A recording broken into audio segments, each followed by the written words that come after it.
Greetings, brothers and sisters. I am here on behalf of the Canadian Arab Federation, and I just want to thank each one of you for providing me the space to address you today. I also want us to remember that we are this space was occupied territory, right? It's been occupied from our First Nations, so we should remember that.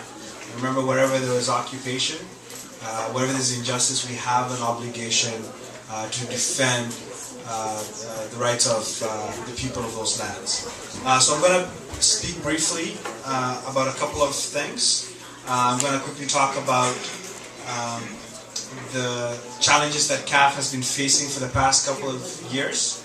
As soon as our current Prime Minister had a majority, we have seen attacks on the Canadian Arab diaspora. The first, I'm not sure if you're aware, but CAF was defunded.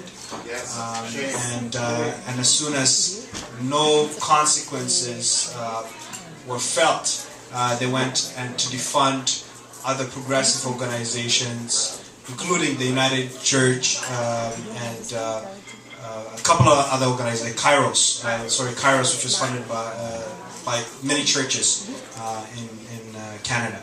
So they've been going about attacking any organization that is principled and stands for human rights and in defense of the right of self-determination of the Palestinian people. This response has been felt not just in Canada but around the world.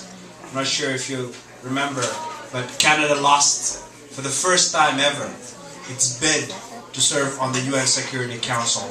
And that's because other states, other nations felt that Canada was not neutral and in fact was one-sided and on the side of injustice. So they had no faith in our government to serve in that council.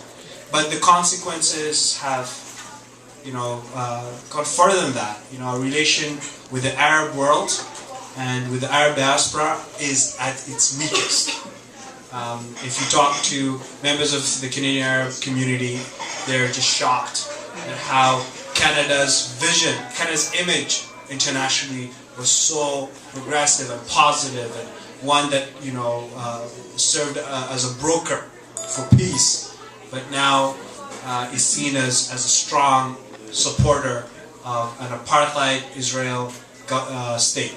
So that's something that I'm concerned about, and so should all of us as citizens of this country.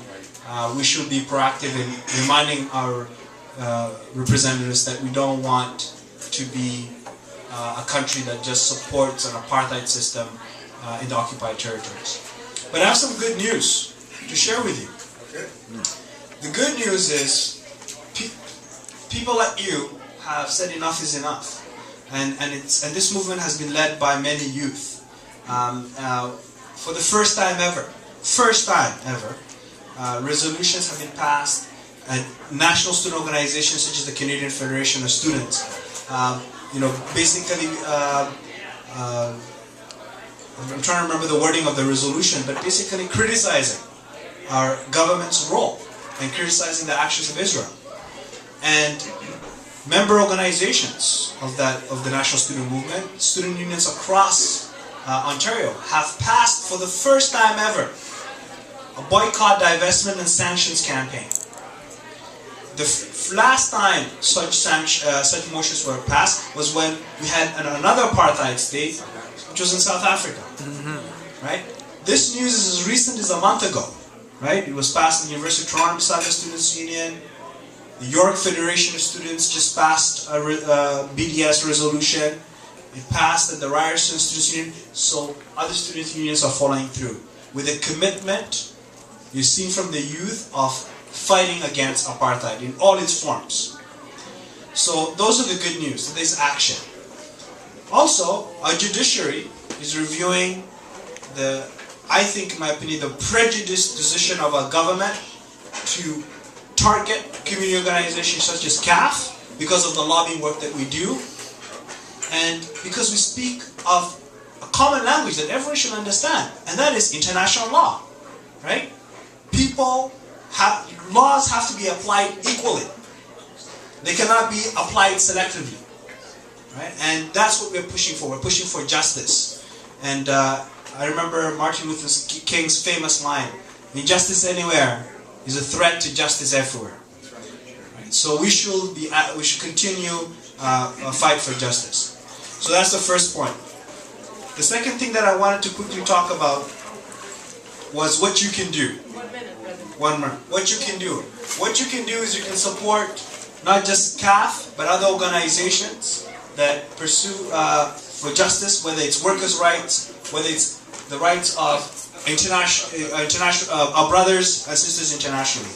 So I'm just going to conclude there, but I want to commend everyone in this room for the work they're doing. And I just want to say this: if I come here next year, I want to see more faces, see a lot of young faces here, but more faces, so that this movement can grow, and our message for international justice for all people, especially our workers, continues. Thank you, and have a wonderful evening.